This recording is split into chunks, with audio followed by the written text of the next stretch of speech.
உனக்காக பிறந்தேனே எனதழகா, பிரியாம இருப்பேனே பகலிரவா. உனக்கு வாக்கப்பட்ட வருஷங்க போன என்ன போகாத உன்னோட பாசம். என் உச்சி மோத பாதம் வரை என் புருஷ ஆட்சி. ஊர் தெக்காலதான் நிற்கும் அந்த முத்தாரம் சாட்சி. எனக்காக பிறந்தாயே எனதழகி.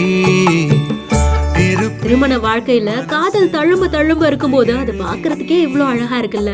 மனைவியோட கண்ணங்களை பற்றி நெத்தியில அழகா முத்தம் கொடுத்து தன்னுடைய அன்பை காண்பிக்கிற அப்பா. இங்க பாருங்க வீடியோ எடுக்கிறா அப்படின்ற மாதிரியா வெக்கப்பட்டு போற அம்மா. 30வது ஆனிவர்சரி வாழ்த்துக்கள் அப்படின்ற மாதிரி தான் இந்த ஒரு ரொமான்டிக்கான வீடியோவை பையன் போஸ்ட் பண்ணிருக்காங்க. இது இப்போ இணையத்துல வைரலும் ஆகிட்டு இருக்கு. விஷ்ணு விஸ்வநாத் அப்படின்றவங்களுடைய இன்ஸ்டாகிராம் பேஜ்ல தான் இந்த வீடியோ பதிவு செய்யப்பட்டிருக்கு. மனசுக்குள்ளேயே இருக்கிற அன்பை விட அதை வெளிப்படையா காண்பிக்கும் போது எவ்வளவு அழகா இருக்குல்ல. கப்பலுக்குள்ள இந்த மாதிரி ஒரு லவ் இருந்துச்சு அப்படின்னா 30 வருஷம் இல்லங்க 100 வருஷம் கூட ஹாப்பியா வாழ முடியும். மனைவியோட கண்ணங்களை பற்றி எவ்வளவு அழகா நெத்தியில முத்தம் கொடுக்கறாங்க. இதை பார்த்து எங்களுடைய கண்ணையும் ஆனந்த கண்ணீர் வருதுன்ற மாதிரி தான் நிறைய நெட்டிசன்கள் தங்களுடைய கருத்துக்களை தெரிவிச்சிட்டு இருக்காங்க. இந்த வீடியோவை பார்க்கும்போது உங்களுக்கு என்ன தோணுச்சு அப்படின்றத நீங்களும் கமெண்ட் செக்ஷன்ல சொல்லுங்க. மேலும் செய்திகளுக்கும் வைரல் வீடியோஸ்க்கும் பிஹைண்ட் நோட்ஸை ஃபாலோ பண்ணிக்கோங்க.